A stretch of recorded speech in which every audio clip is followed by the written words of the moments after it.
Mind set reset అంటే మన మనస్సు మారి నూతనం అగుట.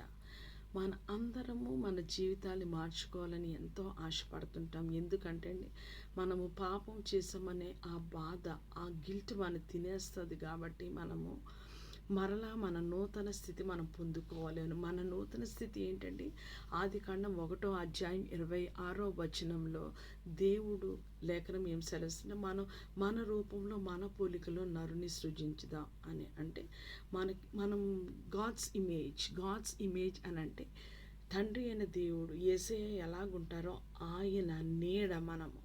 ఆయనకునే గుణశీలం ఏంటంటే ఆయన పరిశుద్ధమైన దేవుడు, ప్రేమ కలిగిన దేవుడు, కనికర సంపన్నుడు, కృపామయుడు, దయ. యేసయ్యలో ఏ క్వాలిటీస్ ఉన్నాయో అవన్నీ మనలో ఉండాలి. కానీ మనము ఆజ్ఞని అతిక్రమించాం. ఎక్కడ ఆజ్ఞని అతిక్రమించామంటే ఏదేను తోటలోనే అతిక్రమించాం. ఆదికాండం 2:17 చూసుకుంటే, అయితే మంచి చెడులు తెలివినిచ్చు వృక్ష ఫలములను తినకూడదు, నీవు వాటిని తిను దినమున నిశ్చయంగా చచ్చెదవు అని నరునికి ఆజ్ఞ.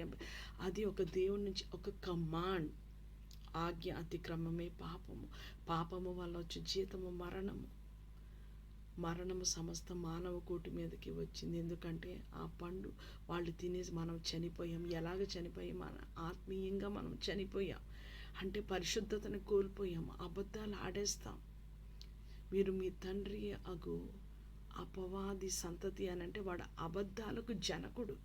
కానీ మనం ఏ పోలికలో చేయబడ్డా మన అంతరాత్మ మనకి మాటకి చెప్తుంది, నువ్వు దేవుని మాట వినాలి. దేవునికిలో అది ఎక్కడి నుంచి వచ్చిందండి? దేవుడు నరుని నాసికా రంధ్రాలలో జీవవాయుని ఊదక. ఆదికాండం 2:7. మనలో ఎవరి జీవం ఉంది? మన తండ్రి జీవం ఉన్నది. కాబట్టి ఆయన పరిశుద్ధుడు, ఆయన సత్యవంతుడు, ఆయన యథార్థవంతుడు. ప్రసంగి 7:29 దేవుడు నరులను యథార్థవంతులుగా సృష్టించాడు, కానీ వారు వివిధమైన తంత్రాలు కల్పించుకొని ఉన్నారు. మరి ఇటువంటి మనిషి మళ్ళా మనం ఎలాగ నూతనపరచబడి మన తండ్రి అయిన దేవునితో మనం ఎలాగ సహవాసం చేయగలం? అది అసాధ్యమే. కానీ మన దేవుడు అసాధ్యాలకు దేవుడు. లేఖనం చూసుకుందాం.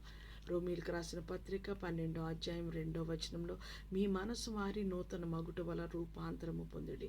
మన ఎన్నో అవయవాలు ఉన్నాయి మన దేహంలో, కానీ ఒక మనసే మారాలి. ఎందుకంటే ఒక మనిషి ఎలాగ పట్టబడతాడంటే మన ఆలోచన మనం నడిపిస్తుంది. మనకి దైవికమైన ఆలోచనలు ఉన్నాయా? శరీరానుసారమైన ఆలోచనలు ఉన్నాయా? మన ఆత్మ నడిపిస్తుందా? మన శరీరం నడిపిస్తున్నదా?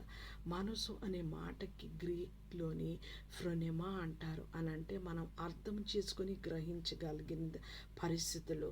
నూతన మగుట అనే మాటని అనైకోనోసిస్ అని అంటే టు మేక్ న్యూ, నూతన పరచుట. దీంట్లో ఇక్కడ 2 అర్థాలు ఉన్నాయి. అంటే మన పూర్వస్థితి ఏంటి? మనం పరిశుద్ధంగా మన తండ్రిలాగా పరిశుద్ధంగా ఉండాలి. ఆ మాటకు అర్థం మరలా చూసుకుందాం దేవుని లేఖనంలోంచి. రూపాంతరం పొందడం అనే మాట గ్రీక్లో మెటమోర్ఫోసి అని అంటే దీనికి బెస్ట్ ఉదాహరణ ఏది తీసుకుంటారంటే గొంగలి పురుగు సీతాకోక చిలకలాగా మారడం. అంటే మనం పడిపోయినప్పుడు మనం గొంగలి పురుగులాగా మన ప్రాచీన స్వభావము అంటే శరీర స్వభావం అలాగుంది. మన నూతన స్వభావం ఎలాగుండాలండి?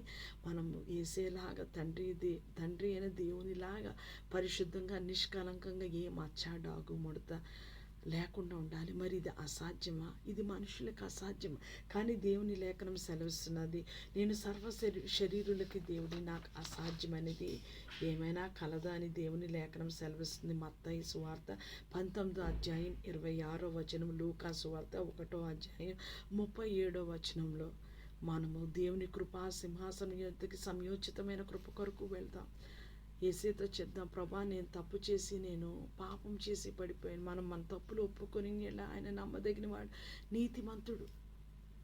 అప్పుడు ఆయన కుమారుడైన యేసు రక్తం ప్రతి పాపం నుంచి సమస్త దుర్నీతి నుంచి మన పవిత్రులుగా చేస్తుందని దేవుని లేఖనం సెలవిస్తున్నది. ఆయన మాట తప్పడానికి నరమాత్రుడు. మనం నిజంగా పశ్చాత్తాపడాలే కానీ ఆయన కనికరంలో ఆయన కృపలో మరలా ఆయన దగ్గరికి చేర్చుకోని ఆయన మనకి నవీన నూతన స్వభావం ఇచ్చి ఫిలిప్పీయులకు రాసిన పత్రిక 2:5 ఉన్నట్టు క్రీస్తు యేసునకు కలిగిన ఈ మనస్సు ఆయన మనసు ఏంటండి, నేను సాత్వికుడును దీన మనసు గలవాడను.